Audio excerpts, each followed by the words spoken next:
Good afternoon. First of all, let me extend a very warm welcome to all the speakers and all the participants to the International Climate Summit 2021. The theme of the event is Powering India's Hydrogen Ecosystem. In the morning, we had the inaugural session and we had very useful inputs from the various speakers. I attended the event and I was physically present there, but all these sessions today, they all are virtual sessions.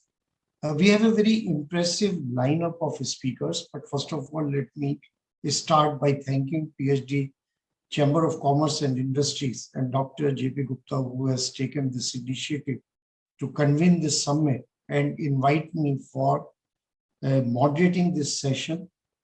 The theme is about ecosystem, and financing is a key element which supports the ecosystem.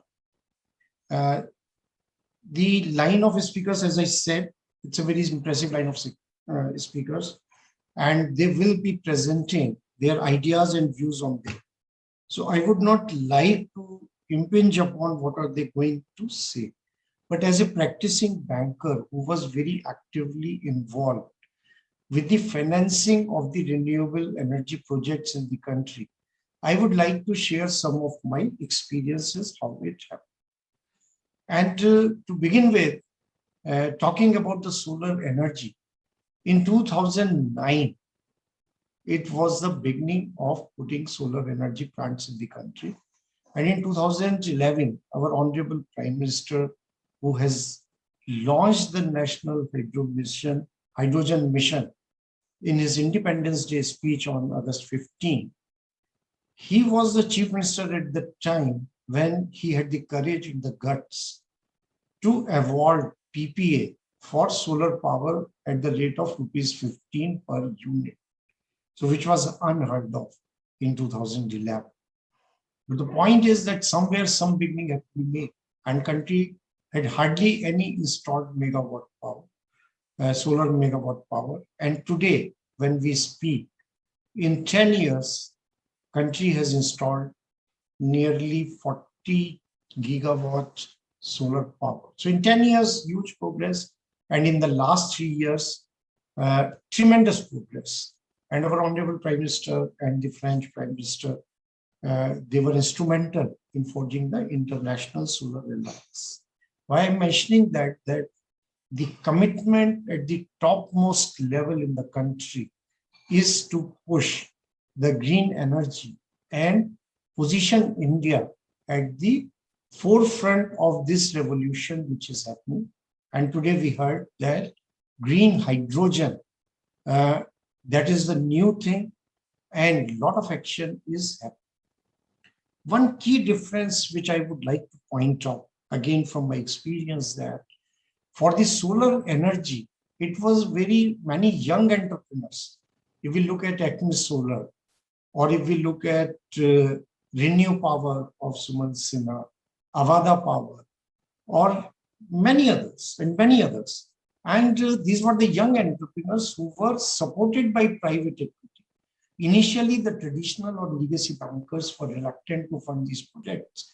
But as the confidence grew and they demonstrated their capability to put the projects in time, the banking system also started becoming comfortable. And today, the State Bank of India, which I was heading as chairman till about 10 months ago, it has emerged as the major financier of the renewable energy in the country, and mainly solar, and have forged an alliance with the World Bank also. Their program is being run through State Bank of India. But this time today we heard, and I've been reading in the newspaper, that the large corporates who are late entrant in solar energy, now they are talking about the skill in solar energy and have grand plans, but in the last 5-6 years, that was not the case. But in the case of hydrogen, it seems to be a bit reverse, in the sense that the large corporates like Mukesh Ambani of Reliance Industries, Gautam Adani of Adani Power, and the Indian Oil Corporation, oil marketing companies, and the the other companies, NTPC, which are the power major. So all these companies have shown huge interest in the hydro. So when we have a push from the highest levels of office in the country, from the government, and we have the interest from the private sector, I have a feeling that going forward, we in India would be able to put in a proper ecosystem in place. And financing, as far as financing is concerned, the private equity and the government funding support initially again may have to play a critical role. For the banks to provide project finance, what they need, again, I'm drawing from my experience of financing the solar projects. What is needed is the proper offtake agreements. If there's a proper offtake agreement and there is a visibility of stable cash flows, and if the banks are convinced about the credentials of the promoter, their intent as well as capability to execute the projects, then I don't foresee a problem in finding the funds. We have a lot of international funding available. We have a speaker from EBRD. We have a speaker from World Bank. So all the multinational agencies and the ESG investors, the tribe is growing. So international funding would be available, private equity will be available, domestic capital from the large corporates is available. And then there is no reason that banks would not be looking at the projects or the components of the ecosystem which needs to be financed. The only thing which lenders or the domestic lenders have to be convinced is about the commercial viability. And I'm sure that the mission which has been set up, 2030 and 2045, these are two very relevant dates. But in 10 years, if we have made so much progress in renewable energy, there is no reason not to believe that in next 10 years, same type of results and progress can be made in putting the India's hydrogen ecosystem in place. So these are my just setting the context and the opening remarks. But as I said that we have a very impressive line of speakers. And now I invite Ms. Julian Ivanko, President, Chart Industries. She has been the president since June 2018, and she had several other assignments in the past. So my very warm welcome to Ms. Gillian Ivanko, and I invite her to give her keynote address. And once all the speakers have spoken, then we will have question answers from the audience. We will collect it during the course of all the speeches, and then I will pick up certain questions. And at the end of the session, I will do the summary. So welcome, Ms. Thank you very much, and thank you for having me today. I'm actually going to share my screen and walk through a presentation, and we can then have a discussion from there.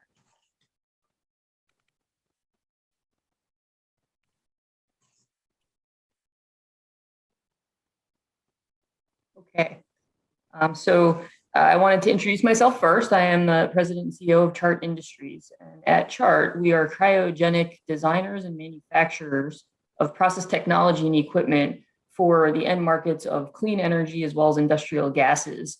And so this hits a broad set of molecules as well as applications that are really important in many of the clean power, clean water, clean food, and clean industrial applications that you're hearing more and more about around the sustainability and climate targets that are out there, both in the public and private sectors.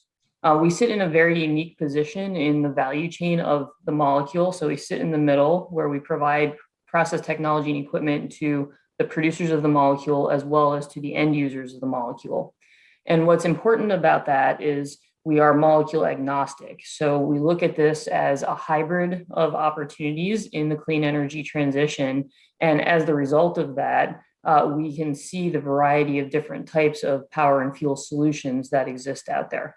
So I've structured my comments today a little bit about the traditional markets as well as the energy transition, because the combination thereof is really important when you think about how this gets funded, as well as how investments occur in these newer and upcoming spaces that are critical to invest in today in order to achieve the targets that are out there for 2030 as well as 2050. So quickly, to set the stage, for those of you less familiar with Chart, we're a really unique company, and we do a variety of different fun things, I would say. We have about 4,600 employees around the world, and about 50% of those are located in our India, China, and EU locations that you can see here. I expect that that will continue to unfold as the clean energy transition unfolds, in particular because there's varying degrees of funding, there's varying degrees of support in the current state for the different renewables that are growing and growing between now and 2040. This is a set of pictures of the different types of equipment, and it's very important that we think about this around the fact that you need infrastructure in order to achieve any of the targets that are out there.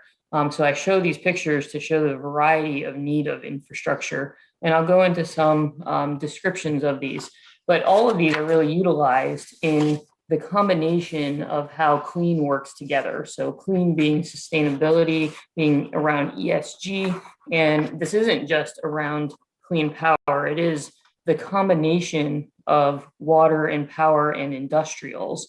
And that's something that's very important when you think about how the next decade is going to unfold, in particular around renewables.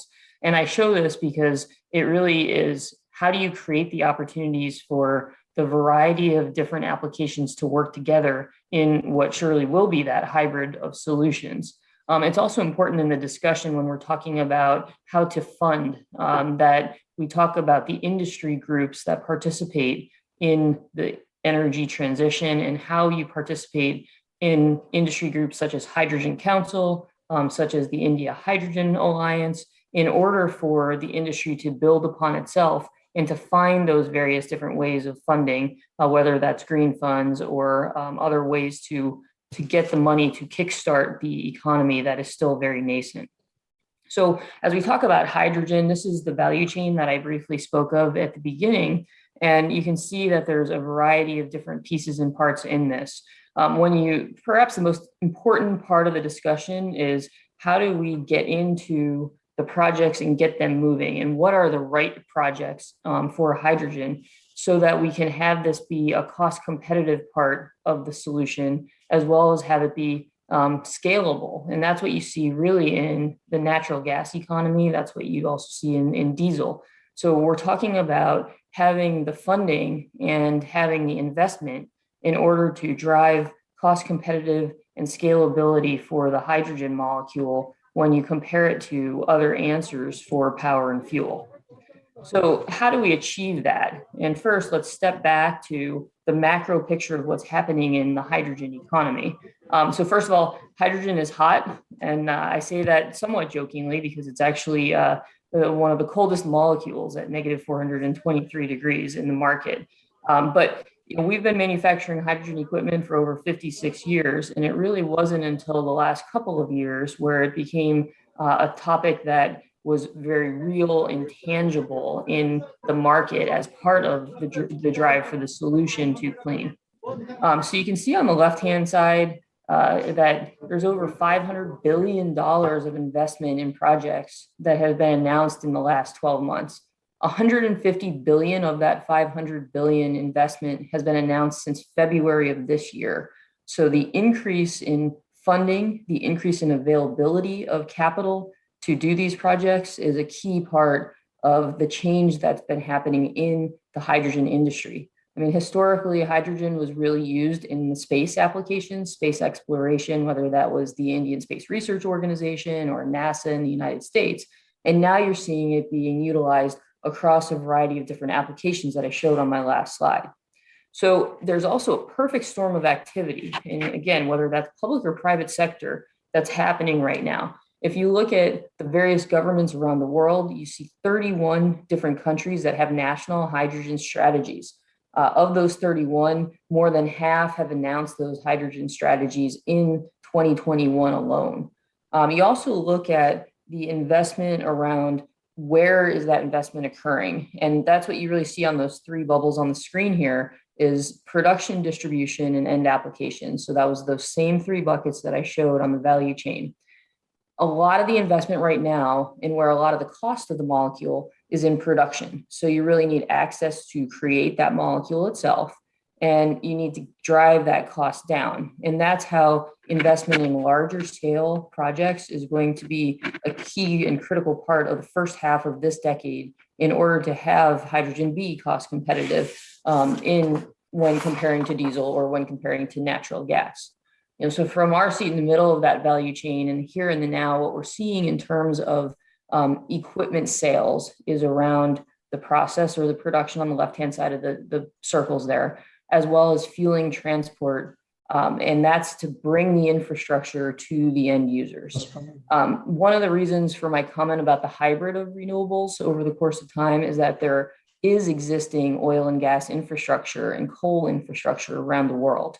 Infrastructure that at the end of the day is not in its entirety going to be ripped out. So rather, how do we utilize existing infrastructure or make it capable to handle different types of molecules, inclusive of hydrogen?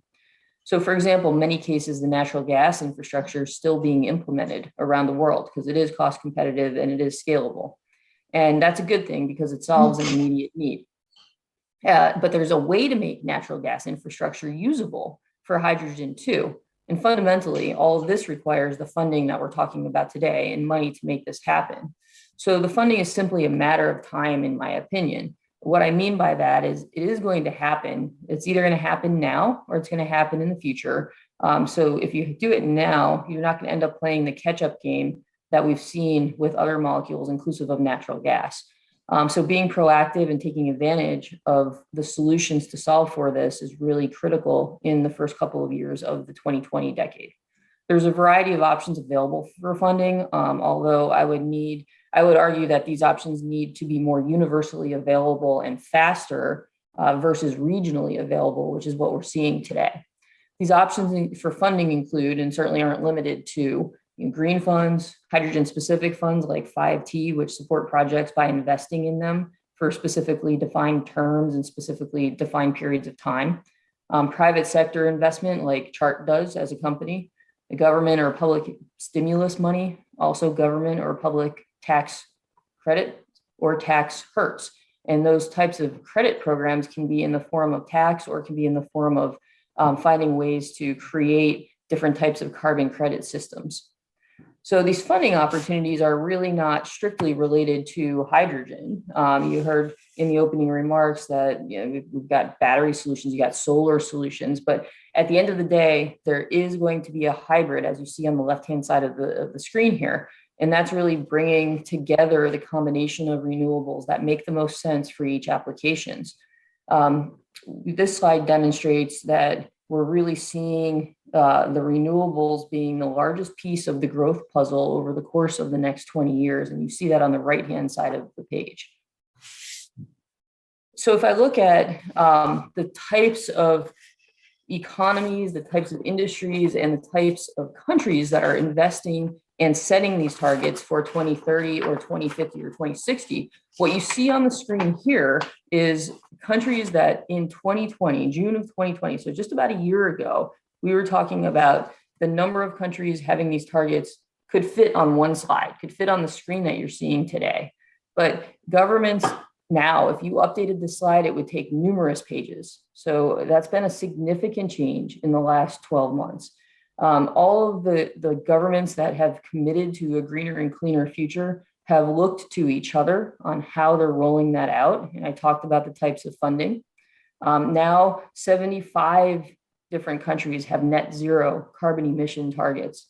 One of the things that's important in order to achieve these is, again, as I talked about earlier, the industry groups. So there's various different private sector companies that are working together in alliances in order to make sure that the governments that are being supported have the information on how you go about this and how do you take that government stimulus and carbon credit program to spur investment and advantage hydrogen as an example, but also make sure that the industry itself finds ways to continue to operate over the course of time without being dependent on the public sector funding. And so that self-sustainability of the industry is an important factor in how the hydrogen economy unfolds going forward. So utilizing the public sector funding should be thought of as an industry as a temporary help to kickstart the investment. And then how do you go from there, again, to make this a self-sustaining event?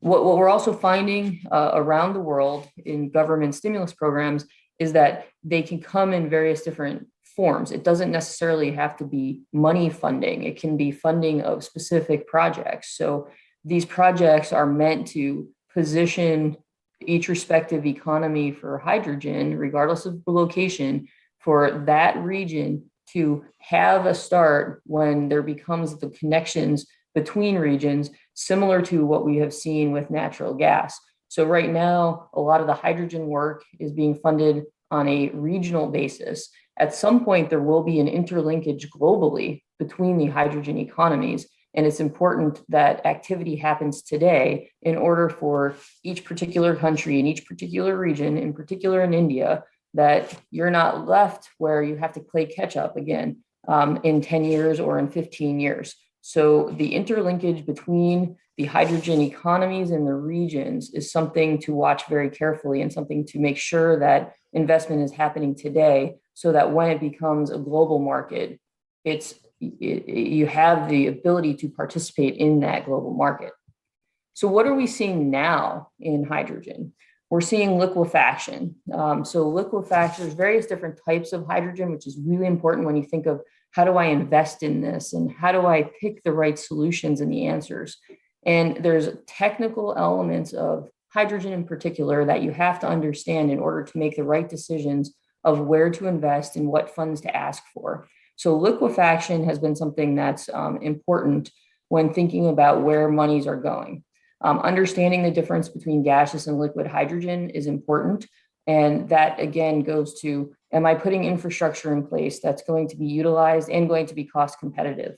If you look at a year ago, we were looking at 4 or 5 different types of liquefaction projects for hydrogen. Today, we're looking at over 30 different types of liquefaction projects.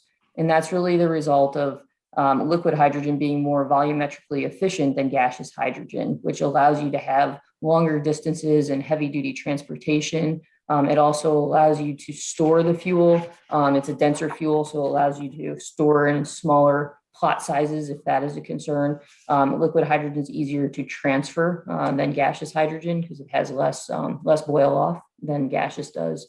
And you have a variety of different technical elements to be considered when you're investing or choosing how to ask for funding. And a key part of that is to articulate the value proposition around why you're investing in a 30 ton per day liquefaction project, or why are you investing in a series of hydrogen fueling stations in geography A or geography B. So these are critical to the discussion on how to get funds and how to go about asking for them.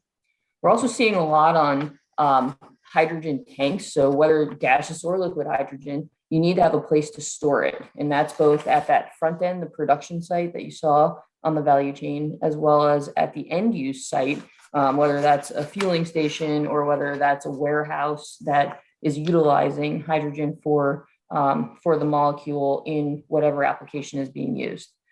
Just a fun fact to share with you, we Chart have built India's largest liquid hydrogen tank for the ISRO. That was just done last year.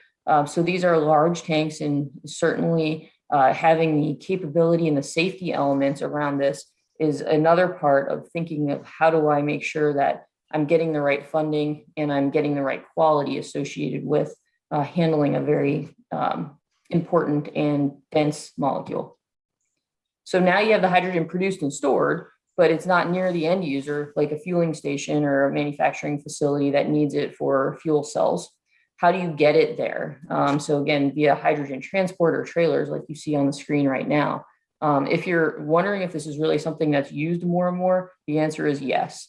We're seeing numerous different versions of what you see on the screen today. And that is a key indicator that hydrogen projects are being funded. The more you see the transport of it means that there are more and more production sites of it.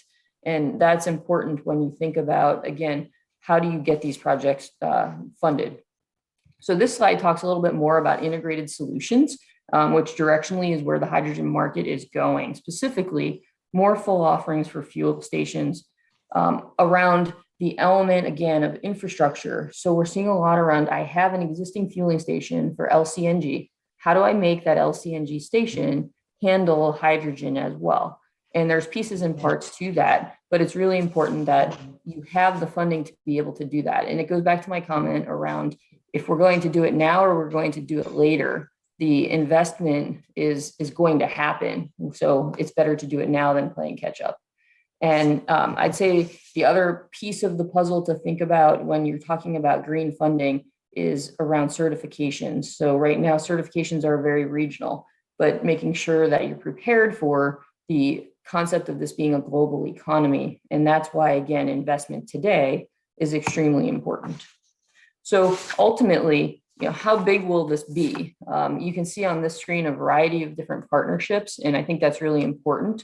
Over the course of time, that the economy builds upon itself through the partnerships. And that is another way to think about funding, right? So the private sector idea of, I'm going to do a demonstration project and I'm going to do it with 2 or 3 different partners that sit in that value chain. And that is a way to kickstart and demonstrate that the economy can work. And it's a way to create the cost-effective solution that's there. But at the end of the day, the private sector cannot simply fund the kickstarting of the economy. It has to have a combination of the 5 different types of funding that I talked about earlier. And to talk about the size of the market is really important. Hydrogen currently is less than 1% of the total global power or fueling economy. And we expect it to be 16 to 18% of the energy around the world by 2040.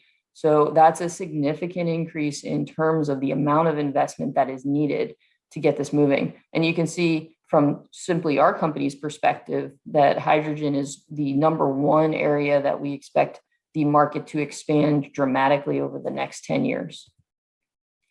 So I'm going to close with probably my favorite slide, because it's just a bunch of questions and things to think about when you're thinking about funding this particular portion of the renewables.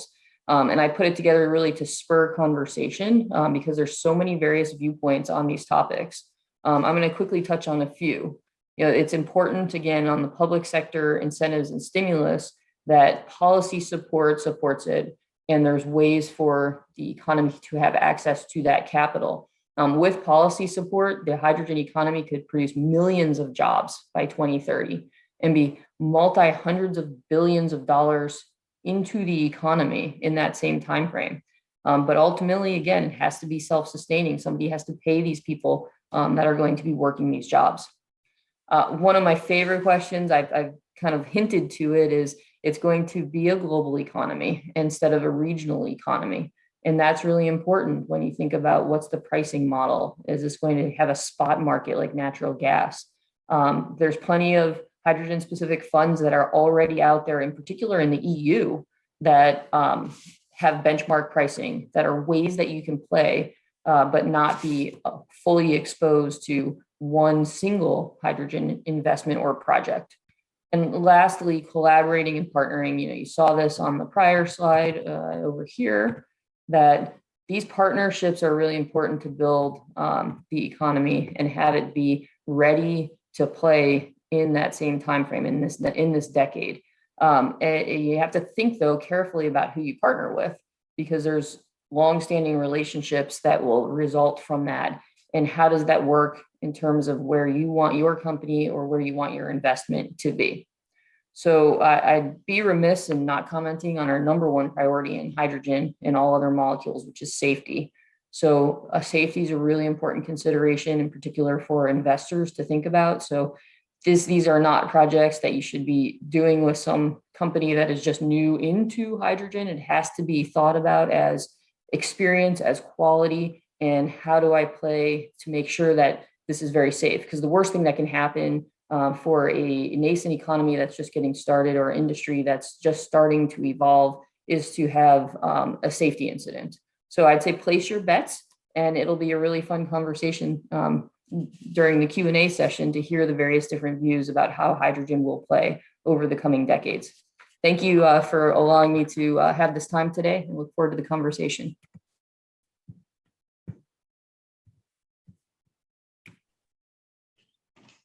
Thank you so much for a very impressive presentation, and you have posed all the questions yourself. So I doubt whether viewers will have any, participants or viewers will have any questions. Thank you. Can you hear me? Jill? I can hear you. Yes, thank you. Okay.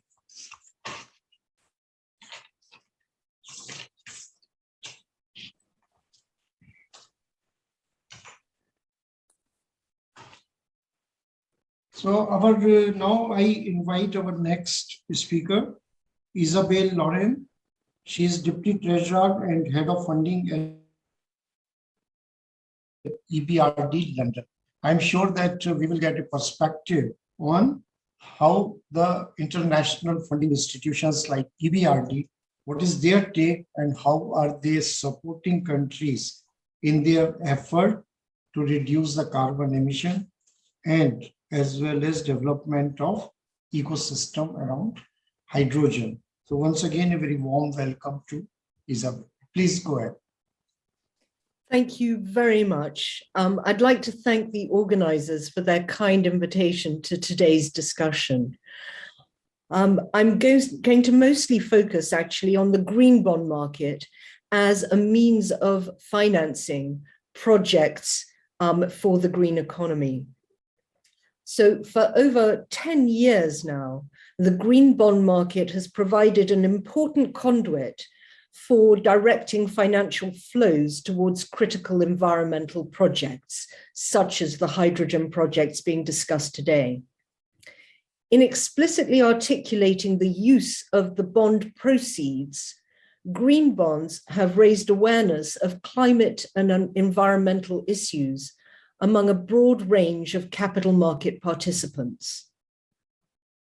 Creating a new sense of responsibility, green bonds have also put focus on other sustainability dimensions, serving as a blueprint for social and sustainability bonds. So far, voluntary guidelines for green bond issuance have been a catalyst in the evolution of the market. The green bond principles developed in a market-based approach by green bond issuers, investors, and underwriters now constitute the basis of the market segment. They are referred to in numerous green issuers frameworks, in investment criteria of green bond investors globally, and in external green bond verifications, as well as in national green bond regulations and guidelines, India being a case in point. Providing a platform for a continuous, interconnected, and equal exchange by market participants is a novelty in both the extent and the intensity of cooperation. In encouraging issuers to be as transparent as possible in a standardized way, the green bond principles ensure that best practice spreads quickly and globally, while allowing for specific approaches adapted to local conditions. Although green bonds have been issued by a number of issuers, and especially multilateral development banks, such as the World Bank, who's represented today, and EBRD, for several years before the launch of the green bond principles. In 2014, the clarity that the codification brought actually helped really move the market to different types of market participants and issuers. For EBRD, with a mandated objective under the agreement establishing the EBRD to promote in the full range of its activities environmentally sound and sustainable development. It has been a particular focus for us since the beginning. But since 2016, under what we term the green economy transition approach, the EBRD has substantially scaled up its green investments, which, combined with technical assistance and policy dialogue, seek to advance the transition to environmentally sustainable, low carbon and climate resilient economies, aligned with the goals of the Paris Agreement. A substantial number of these investments have been financed through the over 7 billion euros worth of EBRD's green bond issuance since 2010, which includes the world's first climate resilience bond to cover climate adaptation projects. We also issued a green transition bond, which has become one of the major focus for the market. Greening financial markets and enabling large capital flows to investments that help the green transition is therefore one of our main priorities. Despite exponential growth, with over $280 billion issued in 2020 alone, green bonds still represent less than 0.5% of debt securities issued globally, with most issuance coming from developed markets. Although green bond issuance out of emerging markets is growing, driven by the vast investment needs in green technologies, overall volumes in emerging markets generally, and in India specifically, are relatively low in terms of both the size of the bond market and the economy. Multilateral development banks such as EBRD are committed to accelerate the rate of green bond issuance in their respective countries of investment, including through the provision of dedicated support in helping clients prepare their first green bond issuance in alignment with recognized green bond standards. In doing so, they help to establish the infrastructure at the issuer level that enables them to meet the requisite transparency standards expected by the green bond market, and especially investors, and including reporting on the impact of the investments and on the issuer's broader commitment to sustainability. In India, the securities regulator, the Securities and Exchange Board of India, SEBI, introduced disclosure requirements for issuance and listing of green debt securities in 2017, which was very much in step with the green bond principles, and thus guiding Indian issuers towards international standards. This is complemented by the publication in May this year by SEBI of its requirement for business responsibility and sustainability reporting by listed entities, which will include mandatory disclosure on emissions from financial year end 22-23. This is important because it provides a context in which the green investments that are funded through green bonds are understood by investors, which helps to prevent one aspect of what is called greenwashing. This is where one or more robust green investments are undertaken and highlighted, including through green bond issuance, but the overall business model of the entity is little changed, and a continued significant level of what may be deemed brown investments undermine the commitment to a credible transition strategy.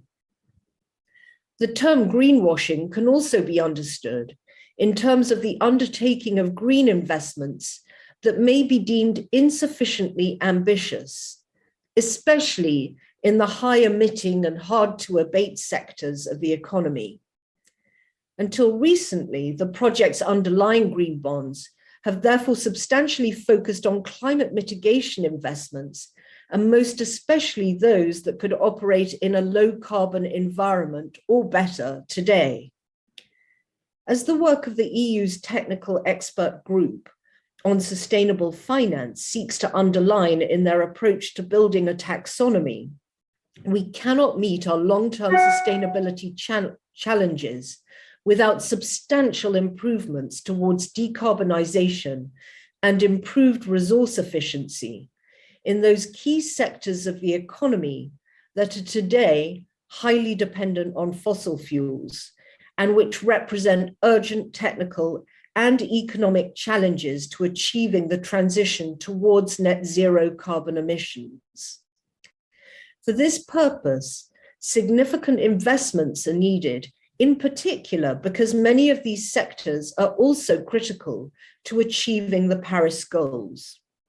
After all, electric cars, wind farm turbines, and green buildings all depend on energy-intensive steel and cement production, and the manufacture of both solar panels and batteries for electric cars are at the moment very significant in terms of energy and resource intensity.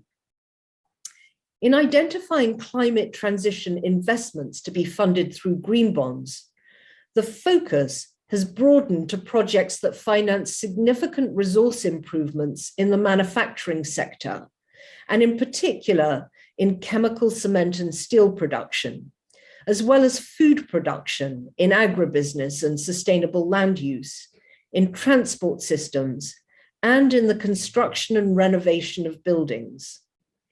In the selection of such projects, however, it's important to ensure that they avoid locking in a carbon-intensive asset or process for the longer term. This necessarily excludes new fossil fuel electricity generation.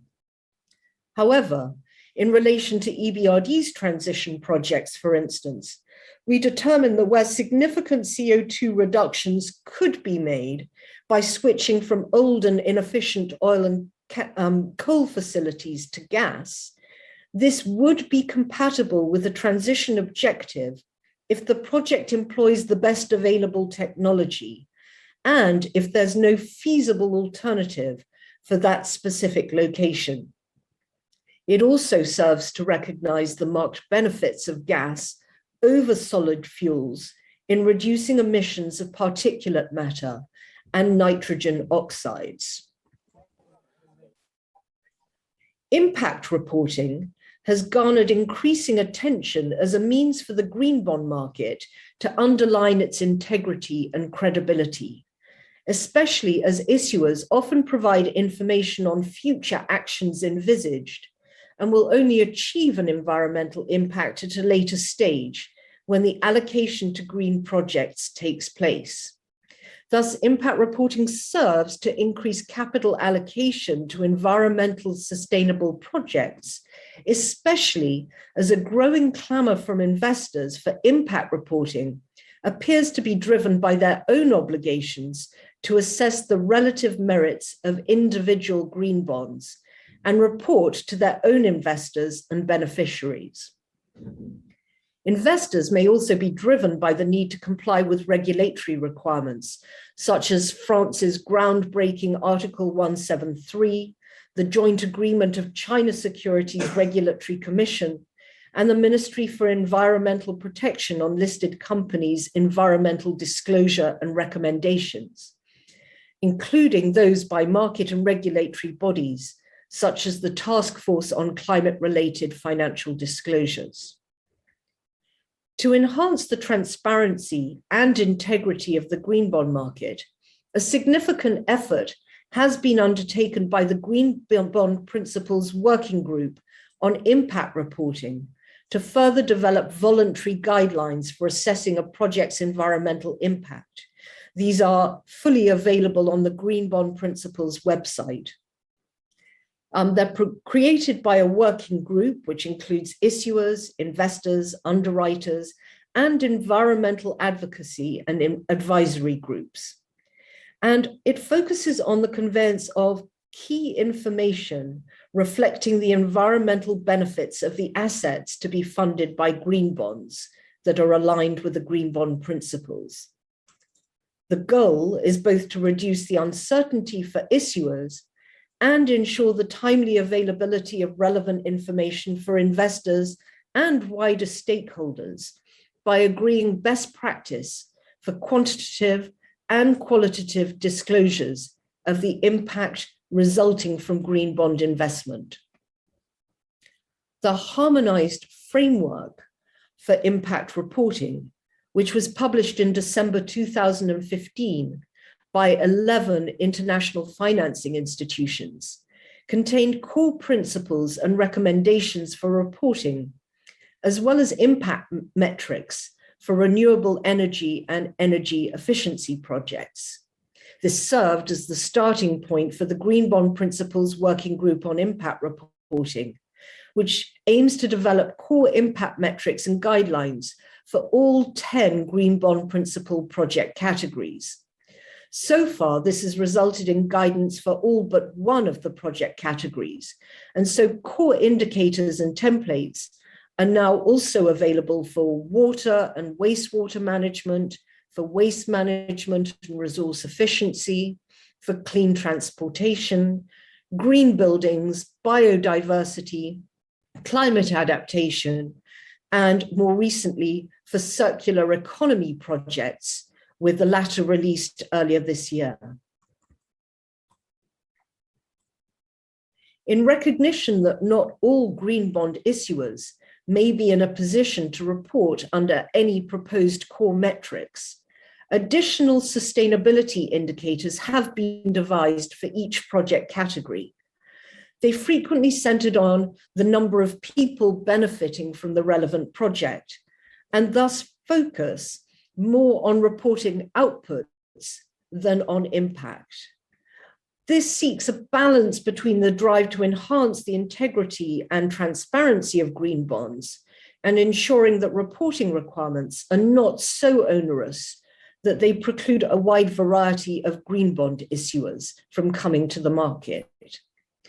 A diversity is, after all, essential if the green bond market is to fulfill its goal of promoting and amplifying the important role that financial markets can play in helping to address environmental issues. Further guidance is set to come from a more official level that will have an impact on the green bond market in the future.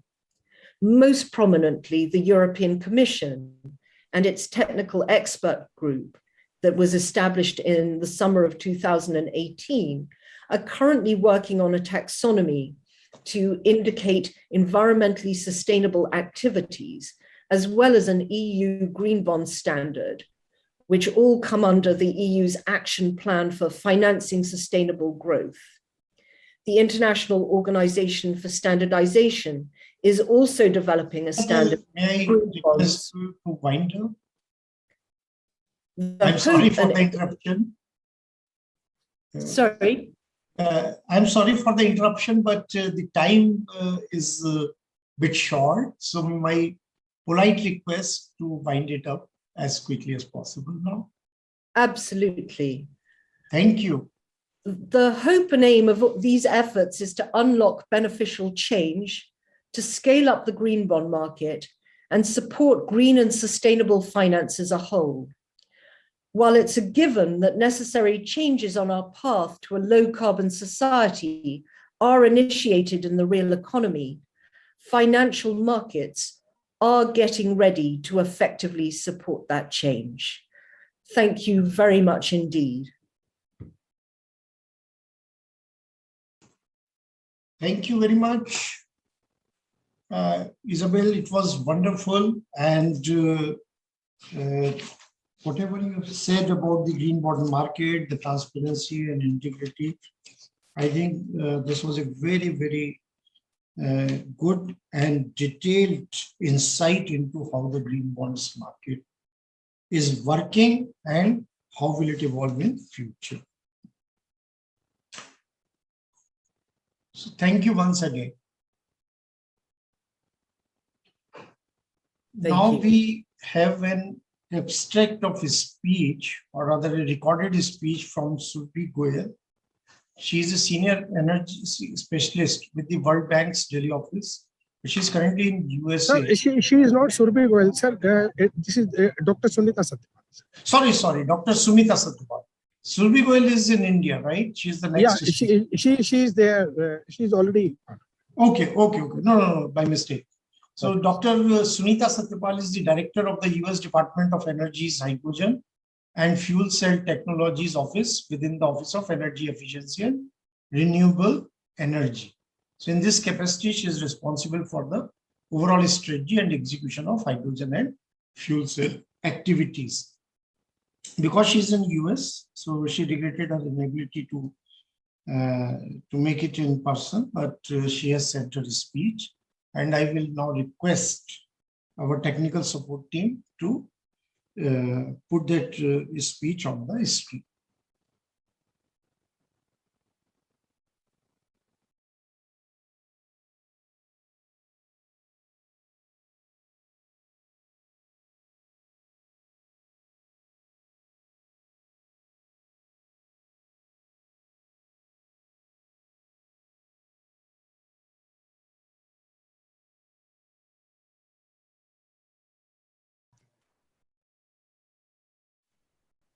So first, it is a real honor to speak here today, and thank you, thank you to the organizers for the invitation.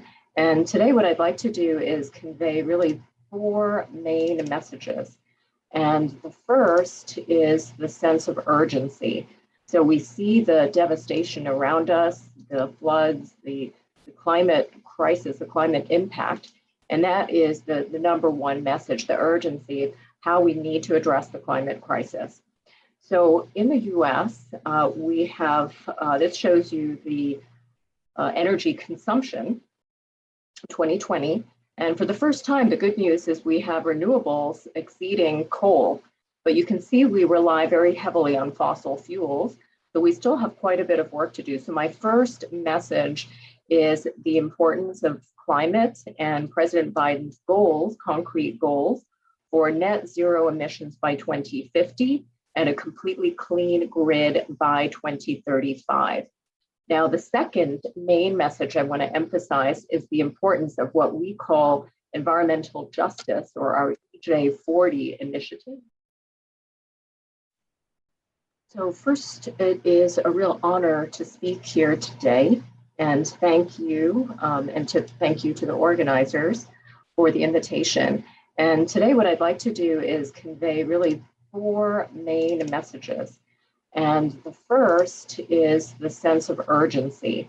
So we see the devastation around us, the floods, the climate crisis, the climate impact, and that is the number one message, the urgency, how we need to address the climate crisis.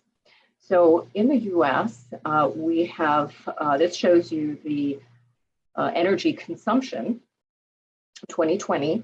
And for the first time, the good news is we have renewables exceeding coal, but you can see we rely very heavily on fossil fuels, so we still have quite a bit of work to do. So my first message is the importance of climate and President Biden's goals, concrete goals, for net zero emissions by 2050 and a completely clean grid by 2035.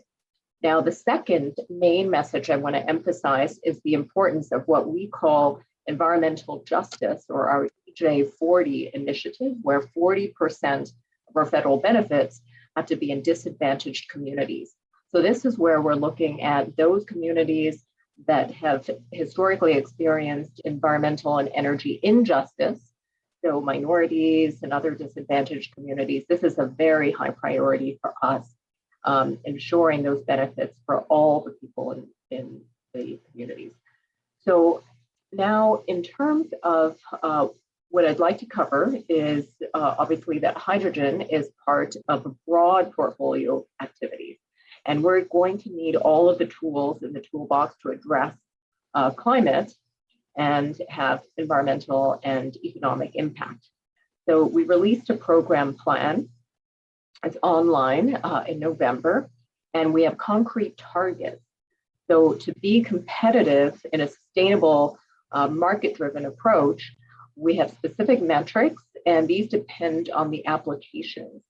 So for instance, fuel cells, storage, cost of hydrogen, and we have a very comprehensive portfolio of activities, both near term and long term, that cover the entire value chain for hydrogen. So production, delivery, storage, conversion technologies like turbines and fuel cells across multiple applications.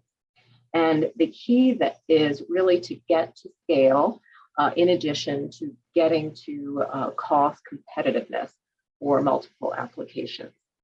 And the main way we are focused on getting to scale is through what we call our H2 at Scale initiative, which here is designed to fact that you can couple and decouple in unique ways from the grid, and it can be an enabler to help decarbonize multiple applications and sectors. And so today in the US, we produce about 10 million metric tons of hydrogen. That's almost a seventh of the global supply, mostly from natural gas.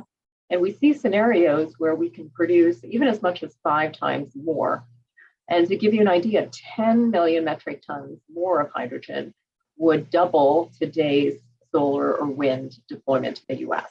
So it's really an enabler for renewables and storing power, using it again across sectors with zero carbon emissions. And we have multiple industry studies and analyses underway showing the potential for jobs and growth, 16% total greenhouse gas reduction opportunity. So where are we today? In the US, we have thousands of commercial systems. One of the niche applications was forklifts. We have over 40,000 now major companies using hydrogen fuel cell forklifts. In fact, every few seconds, some customers using hydrogen fuel cell forklifts, Amazon, Walmart, and others. We have buses, about 60. We have about 11,000 vehicles, passenger vehicles, mostly in California, about 45 stations, 100 more if we include the forklift stations and backup power. And most regions in the US have hydrogen production from steam methane reforming of natural gas. We have over 1,600 miles of pipeline, mostly in the Gulf Coast, 3 geological caverns, including the world's largest cavern in Texas. And we are starting to map out the electrolyzer installations, about 170 megawatts. The largest in the US announced was 120 megawatts in New York. But again, an emerging hydrogen market space here with many states that are showing interest in expanding. So the key again to expand and get to scale sustainably is cost. And so in April at the climate summit, President Biden asked our Secretary of Energy, how can we speed up, really accelerate the development of critical technologies to address the climate crisis? And there's no one technology. We really need, all hands on deck. And our Secretary of Energy launched the Energy Earth Shot on hydrogen. So these are like large moonshot efforts, similar to what John F. Kennedy announced for the moonshot in the 1960s. And here, basically, the first Energy Earth Shot was announced in June. And it represents really what's needed, a bold, ambitious target that's easily communicated, which is 111 of $1 for 1 kilogram of clean hydrogen in 1 decade. So that is our flagship initiative, which is really my third main takeaway message here today, which is we need to get the cost down, and this is the major initiative we will be focusing on. And so as an example, with electrolysis, most of the cost in green is the cost of electricity. We have capital cost, operating and maintenance cost, and we're looking at pathways of how could we get to $1, $2, $1, and we can see scenarios getting to 2 cents a kilowatt hour for electricity, reducing CapEx, OpEx. But again, it's not just electrolysis. We're looking at all the possible pathways to get to clean hydrogen within a decade. And again, it's not only research, but we're also looking at scale. How can we scale up? And this shows a map of the US where blue is the solar and wind, the green is the nuclear, and the red shows where potential demand could exceed the local supply of the resources. So we're looking at the nuclear plants, natural gas locations, where could we store CCS and hydrogen? And so we have we launched a request for information to look again at all these possible questions as we look at scaling up hydrogen strategically. So having co-location of production and end users, what's the real diversity, equity, inclusion, jobs, environmental justice, science and engineering needs. So really looking at a very comprehensive and strategic approach of what we plan next. So we have a Hydrogen Shot Summit and more information to come. And finally, my fourth and last message for today is the importance of collaboration, diversity, equity, inclusion. We have in the US, for example, a map that you can click on it and see what are the regions where we have the most disadvantaged communities, economic index, and so forth. And so all of our funding opportunities will encourage broader engagement, including minorities, various equity issues, tribal communities. Again, this is a very high priority, and this shows one example where we have a hydrogen fuel cell truck. We'll be demonstrating 15 in a disadvantaged community and showing concrete benefits, air pollution, diesel reduction, CO2 reduction. So again, wanted to highlight that. And the spirit of collaboration really is no matter what you do, no matter how hard you try, no one can whistle a symphony alone. It really takes a whole orchestra to play it. So I think now more than ever, we need government, industry, investors, the global community to work together to get these clean energy technologies like hydrogen across the finish line. So in terms of international collaboration, we have many examples. IEA, the Clean Energy Ministerial Mission Innovation just launched a clean hydrogen mission in June. Again, many examples of collaboration, and IPHE since 2003 has been very active with over 20 countries. We are looking at gaps in safety codes and standards and where we need to address those gaps. We have a task force looking at facilitating international trade and what is the actual greenhouse gas footprint, analytical methodology for hydrogen production. So these are all examples, and one of the areas of highest priority is safety. And so we also have a global center for hydrogen safety that was launched with over 60 partners, a number of international collaborators. Again, anyone can join this center. It provides resources. It's a virtual center. And we have resources in terms of training materials, lessons learned, best practices on hydrogen safety. So feel free to go to the website if there's interest. And then last but not least, we would like to encourage the engagement of students, postdocs. If there are any here in the audience, there's an early career network. Feel free to go to the website IPHE. Over 10 countries, 150 already engaged through this network, and a lot of resources available. So feel free to look at the website, increase your H2 IQ tools, H2 tools. And then in the US, we have with the atomic weight of hydrogen 1.008, 10.8, or October 8th is designated as National Hydrogen and Fuel Cell Day. So an opportunity to disseminate information. So with that, thank you again for organizing this event and for the invitation on behalf of the U.S. Department of Energy, Hydrogen and Fuel Cell Office and our entire program. Thank you once again.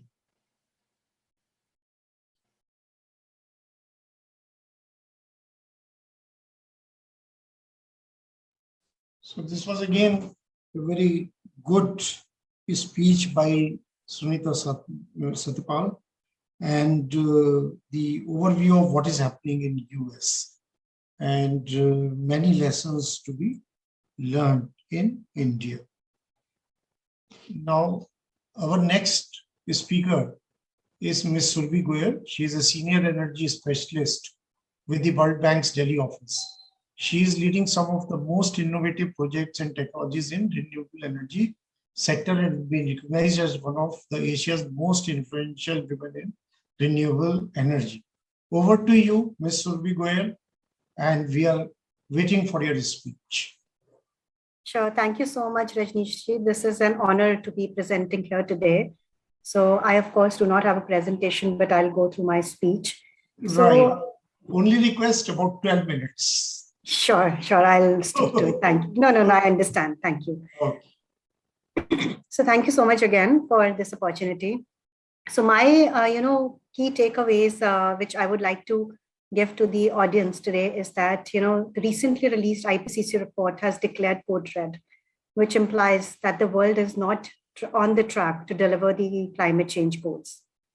Almost 75% of the greenhouse gas emissions do come from the sectors which are outside power sector. Now, given that when we talk about energy transitions and just transitions, when we look forward, the investments that we are looking at is somewhere around to the tune of about $25 trillion by 2050. Of that, about 20% or maybe around 10%, I'm so sorry, would be coming from the power sector. So there are a lot of cooperation required from the other sectors to help us all move towards the greener and cleaner future and to make energy transitions a success. Now, when we talk about it, that means that we have to decarbonize these other sectors. Most of them are hard to abate. How we can do that? One opportunity lies in green hydrogen. And I have been tuning into all the sessions since morning. It gives me a lot of encouragement that there are so many players now involved and looking forward to make this a success story. So when we talk about hard to abate sectors, industries, transport, etc., have a bigger role to play here. World Bank Group stands ready to partner with the countries, and we are looking forward to support the countries. Generally, our modus operandi is that we come upstream and we do some analytical pieces of work to understand what are the barriers, what are the mitigation measures, what kind of strategies one should have, what kind of ecosystem is required in terms of policy, regulatory approaches, etc. So far on green hydrogen, we have been engaged with almost 10 countries, actively engaged. India is one of them. And then another 10 countries where the discussions are in pipeline. For instance, when we talk about India, what we have been doing is that we have been looking at the current initiatives that have been taken so far in the sector, mapping the various barriers, coming up with the implementable recommendation strategies, picking up the priority sectors, doing a deeper dive in those sectors, looking at their value chain, and then trying to see that where the first investments could come in. And the bank, when we talk about the analytical piece of work, we generally then come in after that with an investment support. In these technologies, where we still are very nascent and where the commercial viability has not yet been established to the extent, what we try to do is that we try to bring the staple concession financing to our World Bank financing. What it does, it helps in reducing the cost, the upfront costs, which of course is the key in case of green hydrogen also. The same happened in the case of solar and then in the case of batteries, and the story is still unfolding. And green hydrogen is another area where the dynamics are still much more at an exponential rate. So our financing generally, is there to support the initial investments. And this is where the modus operandi, what I was referring to, also comes into the picture. We come in with the initial investments with the public sector, projects.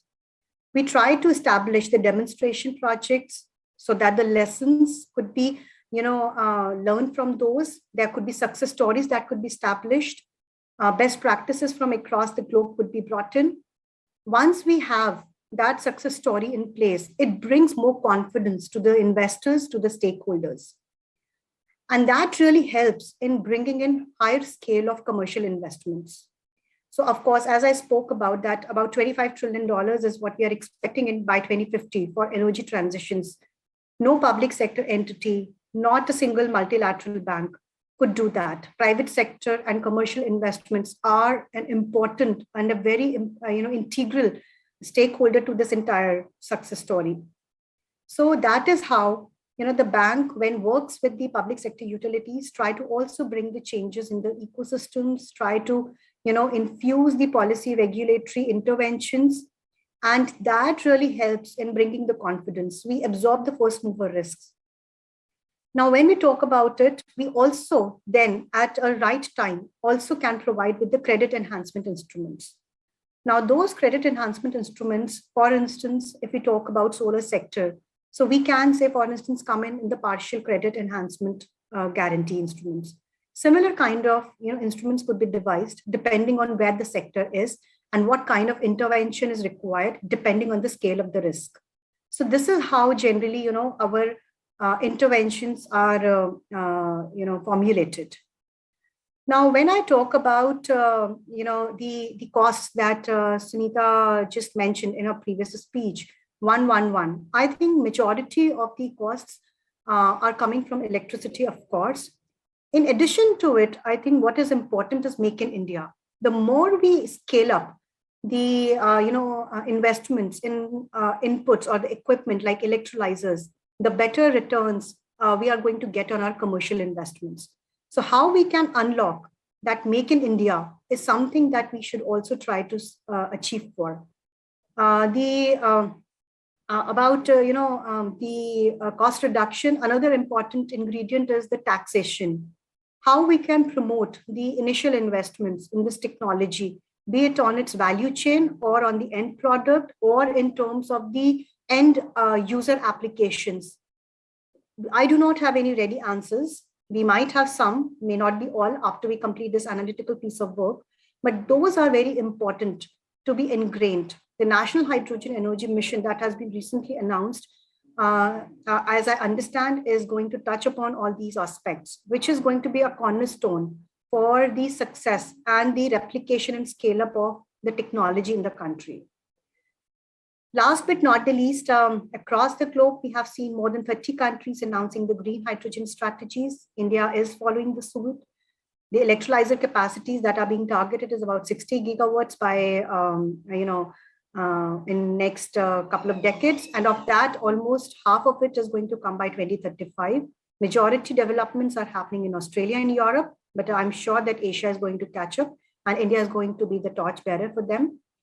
I'm especially encouraged by the recent policy announcements that have been, recent pilots and the announcements which have been made by various public sector entities like NTPC, Indian Railways. Of course, IOCL has been the leader in this, as well as the private sector, such as Reliance. So that gives a very promising future to green hydrogen, not only globally, but also in India. The World Bank Group stands ready to support the country in promotion and scaling up, and to whatever extent we can, help this technology to grow further. Ultimate goal is to have a safer future, the cleaner future for our future generations. Thank you so much. Rajneeshji, back to you.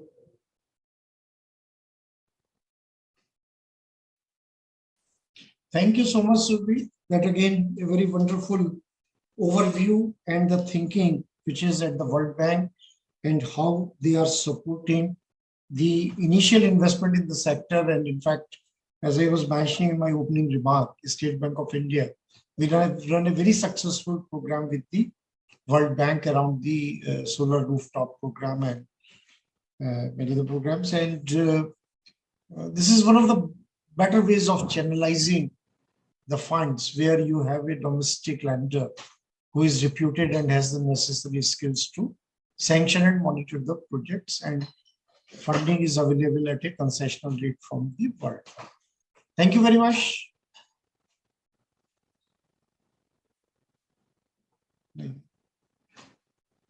So far we have heard from the people across the globe, World Bank, EBRD, the makers of the equipment, and the experience from USA. Now our next two speakers, they are the actual user industry. And in my opening remark, again, I had mentioned the name of Renew Power and Acme's Solar, who were the first generation entrepreneurs. And I can say that I've been associated with these two companies for a long time and have seen them grow. So it is again a pleasure for me now to invite Kailash Vaswani, who is the President, Corporate Finance Renew Power. And I would start by congratulating him. They have done the latest equity raise through SPAC in USA, which is another innovation brought to India. Kailash, as I said, is the President of Corporate Finance Renew Power, an experienced professional with a demonstrated history of working in the renewables and environmental industry.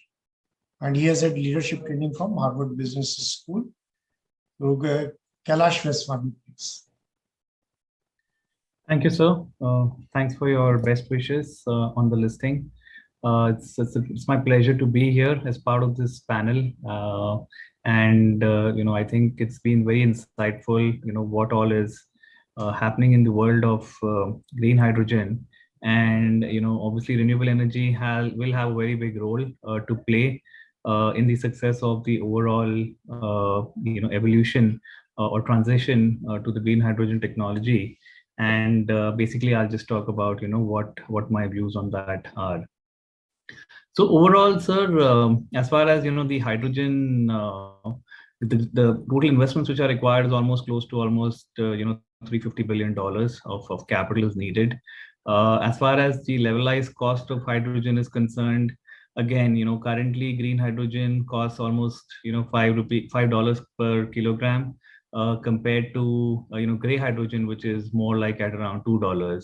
So obviously, this is against the same trend that we saw back in the day when solar used to cost almost 3 times or 4 times what conventional energy used to cost. And over a period of time, through successful investments and policy support, we managed to bring down the cost of renewable energy. And I think the same trend is likely to also play out. And given that the large part of the decline in cost for green hydrogen from 5 to almost 2.2, 2.3 dollars per kilogram will be driven by lower energy costs, and renewable energy will play a significant role in that. And in that regard, obviously companies such as ourselves are on that mission to really meet the Honorable Prime Minister's targets of 450 gigawatt by 2030. We are already at 100 gigawatt and are very much on our way to sort of get to that point. The other, obviously, improvement in technology on the equipment side, electrolyzer side, will drive further reduction in cost. At the same time, our belief is that the cost for gray hydrogen will also increase, led by increase in costs. To almost $2.7, and hence green hydrogen would actually become the cheapest form of hydrogen which would be available. And of course, there's blue hydrogen, which is right now the technology in the nascent stage.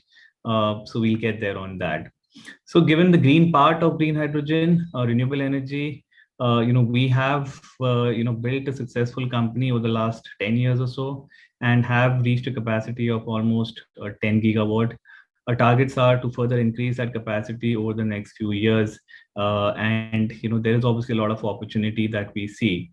And again, coming back to just the overall target which we have of 450 gigawatt, the idea there again is that most of this demand is not actually going to be towards energy transition.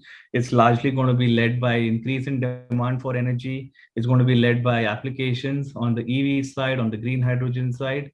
And the actual transition still will require much more capacity. So even maybe seems like even 450 gigawatt may not be enough for us to get there. The good news, however, is that on the renewable energy side, we have seen the entire ecosystem in the country develop. There is now focus also on manufacturing of solar equipment in India, and large corporates have also sort of now decided to get into this sector and really grow the overall share of renewable energy in the energy mix, and that's obviously great news, and a lot of support also coming in from the public sector enterprises, who have also now stated net zero goals, which will basically get us down to sort of sorry about that.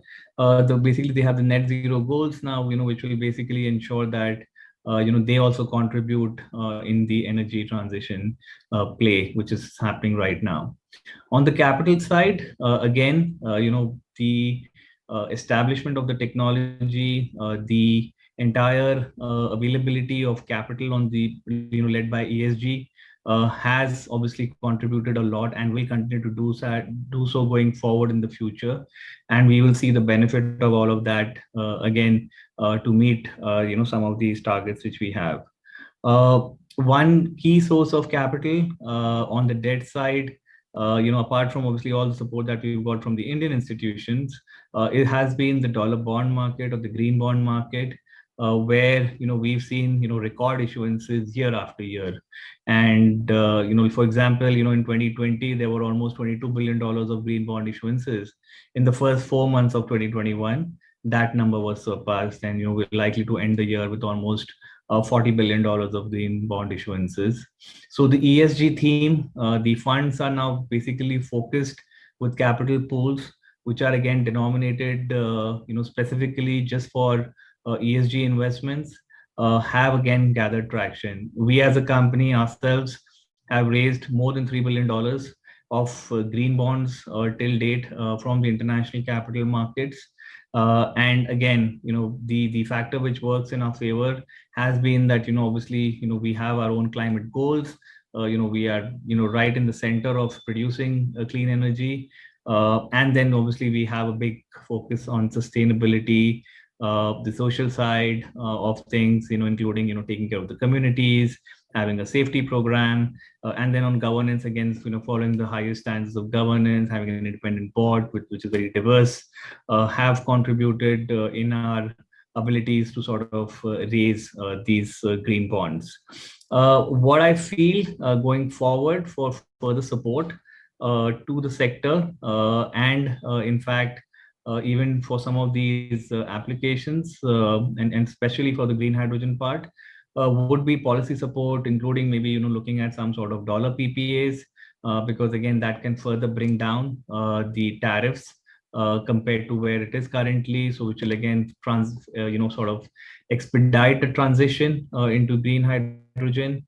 I think the other aspect would be the overall policy support in terms of continuing with the current contracting framework, having credible counterparties. Discom health has to be improved, and overall the ecosystem which is currently in place, largely, if it remains unchanged, also, I think we should be there to sort of meet the energy goals of the country. Thank you so much for having me here.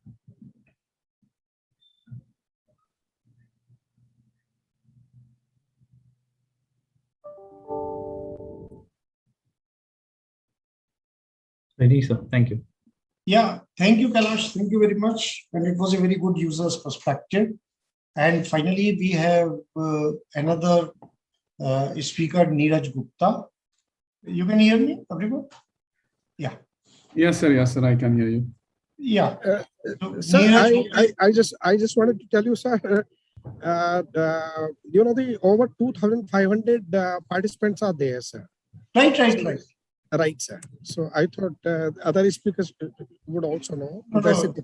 It's a good participation. Huge participation. It's a very high quality and high level of discussion. And yes, right, sir. Okay, sir. Thank you. So, Neeraj Gupta, Acme Solar, I think you are the pioneer again in the solar energy.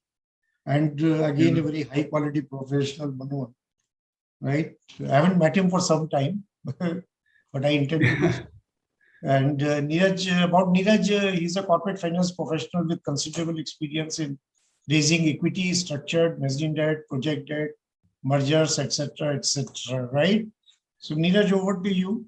And you are the last speaker, and then we will have question answers, if there are any, and then summing. Yeah. So Sir, thank you. I think we have Mr. Chintan Saha also after him. Oh, you have Chintan Shah, right? Right, sir. He's already there. Sir. Sir, I He's think already there. Miss Okay. Isabel So he Laurent would be is the also last there. speaker. She's also there. Okay. Miss Isabel. Who? Miss Isabel Laurent. Yeah, Okay. she's already. So she's already spoken, right? Okay. Yeah. So Chintan Shah would be the last speaker. And Neeraj, you can go ahead, please. Yeah. So thank you, sir. Thank you for giving me a chance to speak on this session, and thank you to the organizers for inviting ACME to speak on this session. I'll just take 2 minutes to introduce ACME, probably because we have not been media CV. We have not been, doing a lot of dollar bonds or public issuances. We just did one of our dollar bonds last month. As you rightly said, sir, we are the pioneer in setting up solar power plants in India.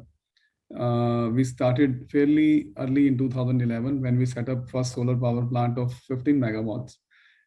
Since then, we have grown into a leading or probably one of the largest solar only independent power producer in the country. Currently, our portfolio is around 5 odd gigawatts. In terms of our balance sheet size is around $1.7 billion. As we speak, we are adding around $1.1 billion of additional assets into our balance sheet. So when we exit this financial year, we would have full 5.0 gigawatts of solar capacity operational. That's, I think, what we have achieved so far in solar. Now, as a next wave, sir, this is, as every speaker spoke about, probably the next phase of growth for us as developers would be not just plain vanilla consumption of solar power, but probably conversion of this solar power into some other products like green hydrogen, or I would go one step forward, green ammonia. And as a company, I think we have taken lead into experimenting and adopting the technologies that are required to produce green hydrogen from solar power and converting green hydrogen into green ammonia. We have set up, I think, the world's or probably one of the first fully integrated green ammonia plant in Bikaner. It's a semi-industrial scale plant, which is powered by, it is completely off grid, and it is powered by 7.5 megawatts of solar panels that produce electricity, which is fed into an electrolyzer to break water and produce green hydrogen. So that plant is operational now. So we are successfully producing green hydrogen from a fully off-grid solar power plant.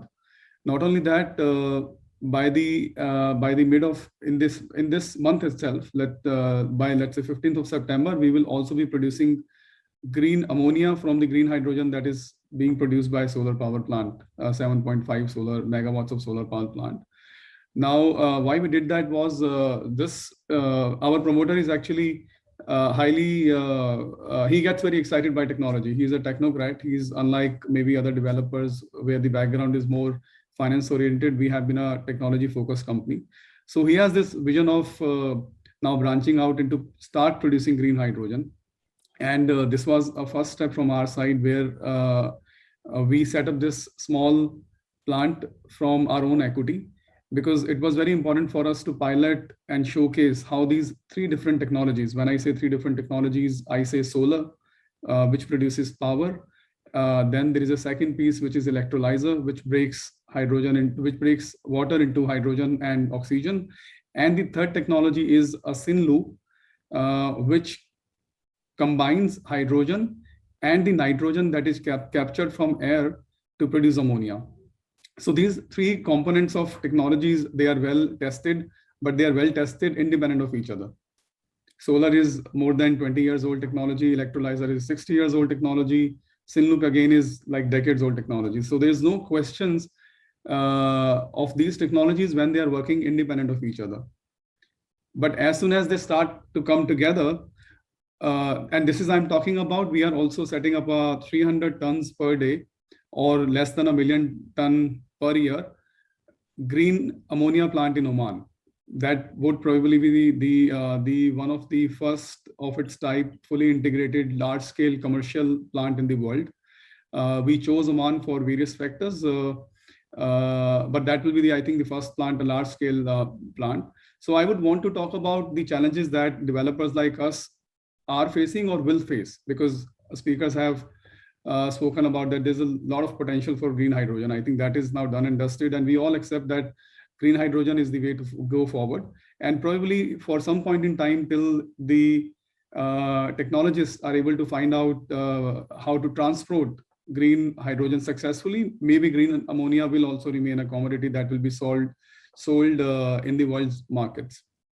So one important challenge that we are facing is institutions, lending institutions. They are not very comfortable taking risk in supposedly a new technology, because what happens is when you bring solar and electrolyzer and syn loop together, your capital cost doubles of what it would have been otherwise for a solar power plant. These now, given the nature of this whole setup, this again becomes an infrastructure investment. So you need long-term lending partners who can give you loans for 18 to 20 odd years. Hence, you need lending institutions who are active in infrastructure. Unfortunately, these lending institutions, they don't understand electrolyzer, they don't understand syn loop. They understand solar very well, but they don't understand how solar will behave when coupled with electrolyzer and syn loop. So that is the first challenge. I think my request to the lending community would be that they should start investing a lot of time to understand the technology.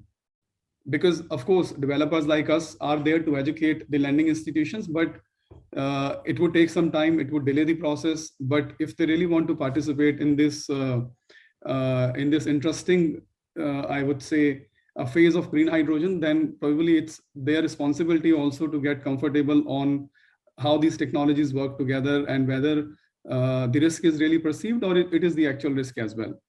That is, I think, the first challenge that we will face, the industry will face when it comes to producing green hydrogen on a commercial scale. That's one. Second challenge is, so far, gray ammonia has been sold as a commodity on spot prices. I think around 20 to 25% offtake agreements will be long-term. But when I say long-term, they may be just 5 years, 7 years, but not like 20 years. And most of the balanced gray ammonia will be sold as off spot market. Now, if you see, this is an infrastructure asset where you are putting almost double the capital that you would require for a solar asset to set up this plant, which means for it to be bankable, we cannot sell our product on a spot basis, because the lenders then don't know what price this new product that we are making, that we are producing is going to get. So the second challenge that we are facing is we want to sign offtake agreements on a long-term basis. When I say long-term, it should be at least 25 years, 23 years. Then only the commercials of this plant make sense, because we need loans like a normal solar power plant or a renewable power plant where the debt ratio is 75%. So unless you have a debt ratio of 75% or thereabout, the production of green hydrogen or green ammonia will not be commercially viable. If you start using manufacturing matrices where the loan life is 5 years, 7 years, these plants will not be viable. They have to have long-term tie-up of capital. They have to have long-term offtake agreements. So these two have to be achieved now for this industry to grow the way we want them to grow. The third challenge that I think this is more like a generic challenge which we have been facing just because we are a part of a developing country. The challenge is the capital cost generally is very high in developing countries. Everything else remaining the same, a solar project being set up in India will fetch a fully hedged, and let me call fully hedged rate of anywhere between 9 to 10%. I'm using fully hedged because, of course, you can use a lot of hedging products to optimize your cost. But then in any of the product which is not a full swap, you are exposed to some currency risk. So if you were to use a full swap, even with the current green bond rates, your cost of debt will be, I would say, will be more expensive than what a similar plant could get in India with a bank like an SBI. So I think that is the second problem that this sector generally faces, and why, if you see our, we have been able to only reach to 100 gigawatt of renewables versus a target of 175 that the government had kept for year 2022.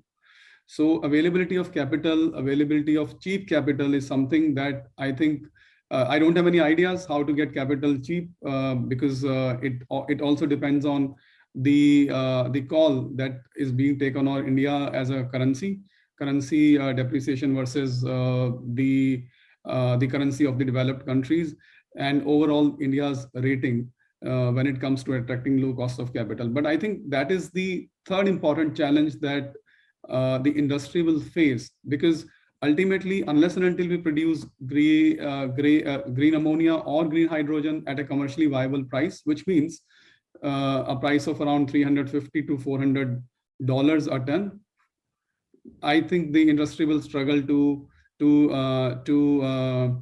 I would say, to become commercially viable. Because see, it will follow a similar trajectory of solar. If you just go back in history, solar was a very small industry, or wind for that matter. Also, wind started a little bit earlier than solar started.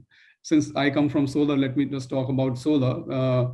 So solar struggled initially because the tariffs were very high. So the demand that we were getting from utilities were very muted. Even after when SECI came into picture, right, the industry was not picking up because the cost of production of solar power was still higher than the grid parity. But as and when the modules cost started falling, developers like us brought us innovations on DC, AC overloading, etc. The cost of financing also started falling, because in the beginning you used to get only 10 to 12 years of loans. Now lenders are very comfortable giving us loans of 18 to 20 odd years. All these factors brought down, generation of solar power much below grid parity. And because of that, the industry exploded. And that's why you see this 100 gigawatts of, I would say, partial success that we have achieved so far is a result of that.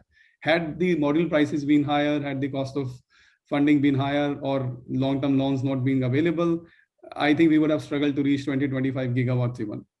So, so I think, just to summarize from our standpoint, since we have some practical experience of setting up green hydrogen, green ammonia plant on a semi-commercial scale in India, and now our Oman project is under construction, in the sense of we are seeking approvals. We have already acquired land.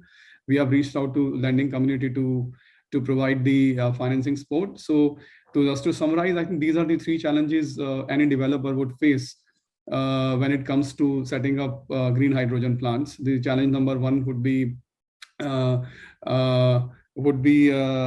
understanding of technology that the lenders don't have. So it would need a lot of education from our side. Second would be availability of long-term offtake contracts. Long-term offtake contracts is required because you have to have a long-term lending line. Unless you do that, you will still struggle to produce, let's say, green hydrogen and equivalent of that green ammonia at a cost of $500, $550 a ton, which I think will not make much of commercial sense. And the whole excitement about green hydrogen and green ammonia could peter out. It has to be commercially viable for it to take off. I think with that, I would want to end my views on this. And I would once again want to thank the organizers, and thanks Rajneesh sir for giving me this opportunity to speak on this session. Thank you very much, Neeraj. And the difficulties or the challenges which you have pointed out, they're very real. And it's a fact that it's a chicken and egg situation. Yeah. And unless there is viability at the end user level, the tariffs, which the end user pays. So it has to come down to that level before it can take up in big way. And that's what the example of solar energy is. But it is still some time away for hydrogen. Yeah. So that's how that is a dilemma for lenders also. But good user perspective and what are the challenges the industry face. Now, our final speaker is Mr. Chintan Shah. He is Director Technical with Indian Renewable and Development Agencies. And it's government owned, 100% I think. And that is where I think Chintan will be able to give us a good view on about what is the thinking in the government, the policy framework, and what is the role of IREDA and the challenges which Neeraj just spoke about.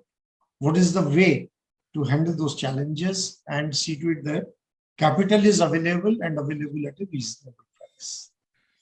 Chintan, over to you. Thank you, sir. I think almost every speaker has covered a lot of things on the hydrogen economy and the bonds market, but nevertheless, being a banker myself, IREDA is the only renewable energy financing agency of India. We are a pure dedicated NBFC for financing renewables, and we've been doing so from last 32 years since our inception. So being a banker, I would like to throw certain numbers also. Everybody knows 100 gigawatt has been installed in India. Around 40 to 50 gigawatt of projects are under construction as we speak right now. If you look at the debt scenario of India, close to $22 billion of debt is right now, as we speak right now, is shared across all term lenders, which is the banks, the FIs, both private as well as government. While the bond market represents something like 11 to 12 billion dollars. So in together about $33 billion of debt capital is tied up today with all the developers together. Interestingly, 1/3 happens to be the bond market, and the bond market has taken a fair amount of traction in the last 5 years. IREDA also, we had our own first masala bond in 2017, 2,000 crore bond, which we raised at 7.125% of coupon rate, which was quite good at that juncture. Probably we were the first FI. Now going forward, what the landscape looks like in terms of the total targets of government of India and including the hydrogen economy and all. So we did some calculation for the next 8 to 9 years. The total debt capital required would be something like 12 lakh crores, which is something like $160 billion of total debt capital will be required to be raised from the market. That includes the lenders as well as the bond market, the money market.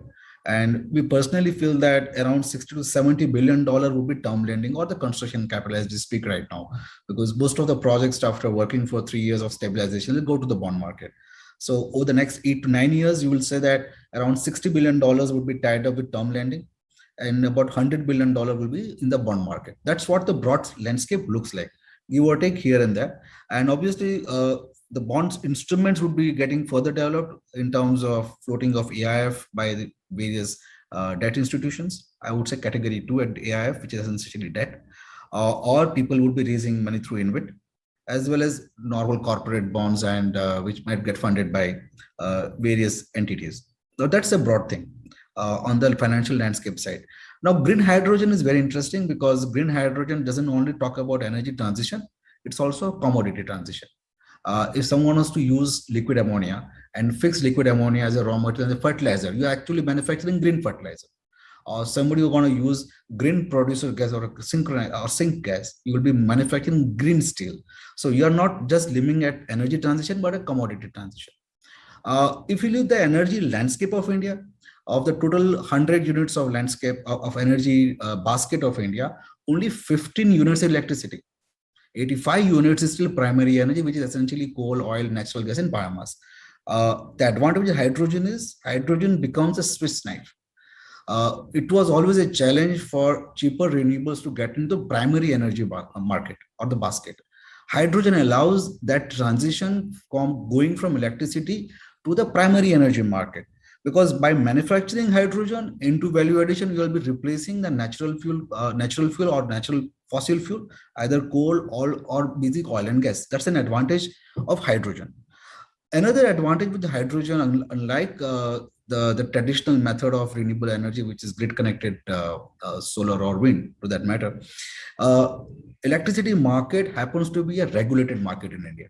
So when you are bidding for a project, you have a fixed tariff regime. While unfortunately your interest rates cannot be fixed, it will have some connotation with the market dynamics. You can't raise a 25-year bond, everybody knows it. You can maximum raise a bond today in the range of 5 years. That's where the sweet spot is. While a 20-year bond is unheard of today. One or two people have done it, but it's tough. The advantage with the hydrogen economy is you are getting into a commodity which is deregulated. Ammonia, or to that matter, hydrogen or natural gas, the deregulated commodity. And in a way, you have a natural hedge in terms of dollar pricing. because natural gas pricing, ammonia pricing, cooking coal pricings are linked with dollar parity. That means if one wants to put up a project on a hydrogen economy, you might not have to look at the type of hedge instrument what one is looking today, because your revenue, although is going to be in rupee, but it's going to be dollar linked. So you have a state advantage of reduction of cost of generation. That's the biggest important part. And hedging cost needs to be knocked off on both the sides, debt as well as equity. Because when you get equity investment coming from overseas, they also put a hedge instrument to their equity investment in terms of their hurdle rate. Now that hurdle rate need not be the same, because the final commodity is market linked and dollar linked. It's deregulated. That's the key to it. Apart from that, there's always an option of exporting ammonia from India, because if for some reason you don't think there's a value in selling ammonia in India, you can always export it, because unlike electricity where you require a transmission grid to export it, ammonia can be handled quite easily. Just a little bit landscape about, because I think there was this presentation of the US government also. I think every country needs to evolve its own plan of action for the green hydrogen. As far as India is concerned, I think two major sectors which are the key to India happens to be fertilizer sector and the steel sector. Fertilizer uses ammonia as a raw material, and ammonia is manufactured from natural gas. So essentially the natural gas is a raw material to the fertilizer industry. Natural gas gets converted into ammonia, and ammonia into urea and DAP. Same in the case of steel, you require a cooking coal to manufacture steel. Both can be replaced using hydrogen economy. You can have green ammonia for the fertilizer and sink gas or a producer gas for the steel industry. So that I did a rough calculation. If one was to just meet the target of the ammonia and the cooking coal in the fertilizer and steel, you require something like 350,000 megawatts of solar to just meet the need of these two sectors. And interestingly, both the sectors are growing. Fertilizer is going to grow till 2040 because your acre per yield per acreage is going, as well as steel is going to be always in a bullish position because you are going to put huge amount of infra. So you have a growing sector, which is fertilizer and steel, which can essentially get into green commodity, which is from hydrogen, and both you are replacing a commodity which is deregulated. So that's a very, very interesting thing.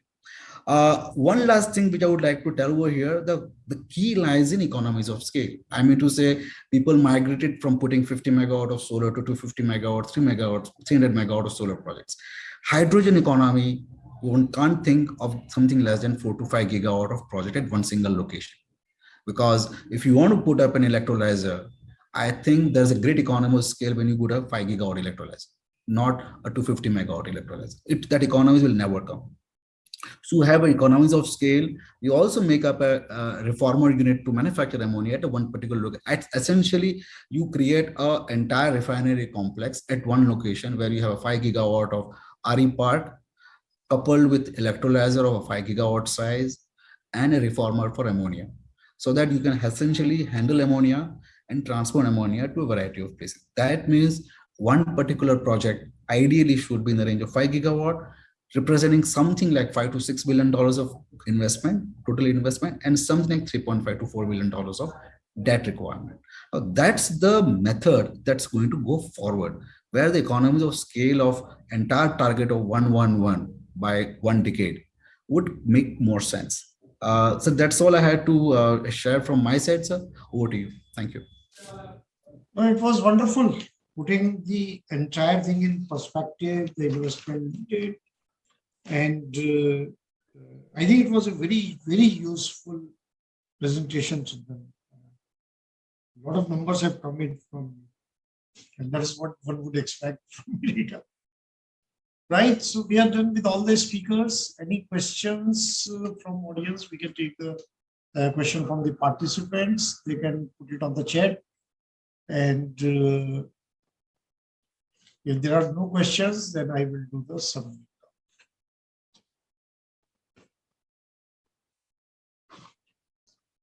So, Mr. Rustagi, any questions coming up? Sir, there is no question in the chat box, so I believe absolutely, because the question will come in the chat. Okay. Or we could ask the audience if they have any question, they can put it in the chat. All the participants if there are any questions, you can directly ask or put it in the chat box. So I'll wait just for 1 minute, and then if there are no questions, then we will do the summing up of the session.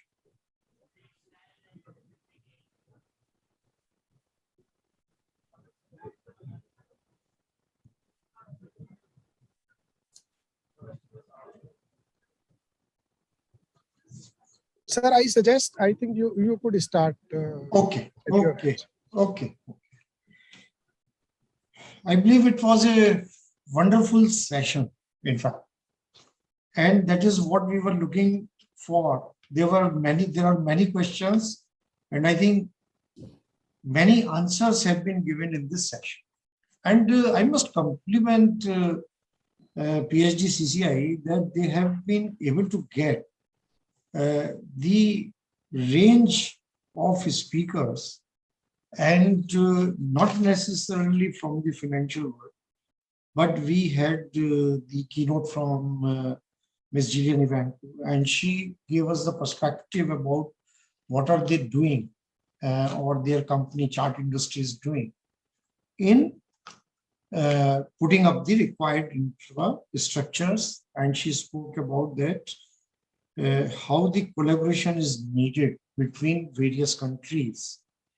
And an important point which she made was that initially maybe there will be a public funding support, but for the long-term success, it's absolutely essential that the public funding support comes down, and the projects for the entire supply chain or ecosystem, it becomes viable on its own, or it stands on its own without looking at the governments for any budgetary support.